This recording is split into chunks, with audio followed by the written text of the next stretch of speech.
लंगर जो है ये नसीब वाला ही खाता है, जिसके नसीब में होगा वही खाता है। अल्लाह की कसम लंगर से भी आवाम इनकार करती है। अंकल बैठे में आगे, इतनी चीज गाड़ी है, कहते नहीं मैंने नहीं लेना। ठीक है अंकल जी।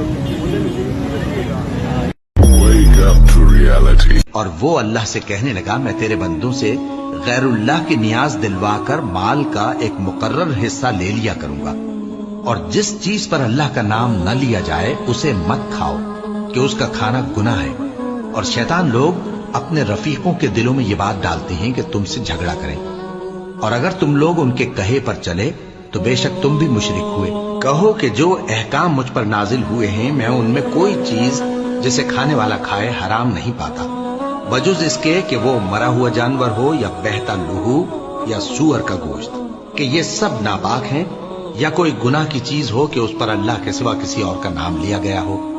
और अगर कोई मजबूर हो जाए लेकिन ना तो नाफरमानी करे और ना हद से बाहर निकल जाए, तो तुम्हारा परवरदिगार बख्शने वाला है, मेहरबान है। तुम पर मरा हुआ जानवर और बहता लहू और सूअर का गोश्त और जिस चीज पर अल्लाह के सिवा किसी और का नाम पुकारा जाए, और जो जानवर गला घुट कर मर जाए, और जो चोट लगकर मर जाए, और जो गिर कर मर जाए, और जो सींग लग कर मर जाए, ये सब हराम है।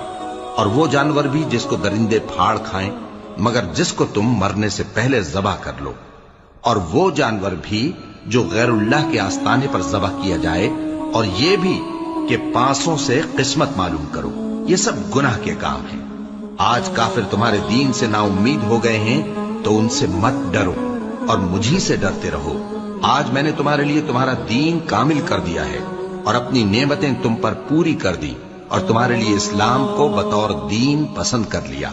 हाँ, जो शख्स भूख में नाचार हो जाए बशर्ते के गुनाह की तरफ माइल न हो, तो अल्लाह बख्शने वाला है, बड़ा मेहरबान है।